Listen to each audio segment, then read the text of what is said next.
even in the U.S., clearly is nowhere near big enough. So they needed either India or Africa to create that partnership. The reason why Africa became the biggest concentrated market for China is because we share the same cultures. When you look at history, you look at the way we live, the way we raise our children, a lot of it is very, very similar. So they can really relate to the culture in Africa. And then 35 years ago, China was in the same exact position that Africa was today. Yeah, which is really deep. But they created a system that allowed them to figure out a way to move it in. So now China has all these factories, all this product. They can't keep all of that stored up in what's the names, but they also need to expand that audience too, as far as who all this product is going to. So Africa can utilize majority, at least 90% of the stuff that's being created in China today because of that culture, collaboration, you know? So what China's doing, they're creating, instead of buying, they're just bartering. They're saying, okay, listen, to keep our factories running, to keep this and that going, we need resources from Africa.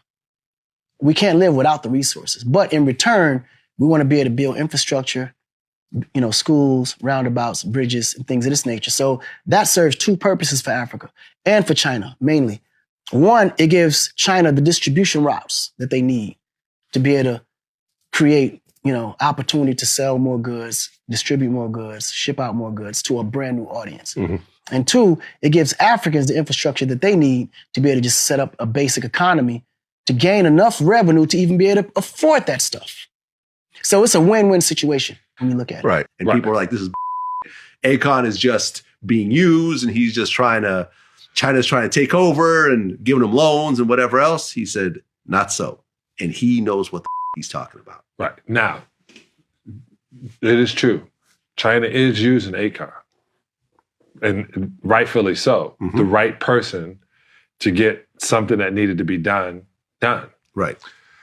China, when I was in China, I think I mentioned this before, they were having commercials and little small blurbs on television that was showing the wonderful parts of China, how wonderful these people were, how pleasing, and because wonderful parts of Africa. Yeah. And how pleasing the African people were. Yes. It didn't show any of the negativity. And when you ever saw anything on Africa, it was always negative. It was always they're savages, they're beasts, the flies flying around kids. There's no food. They always show Rwanda.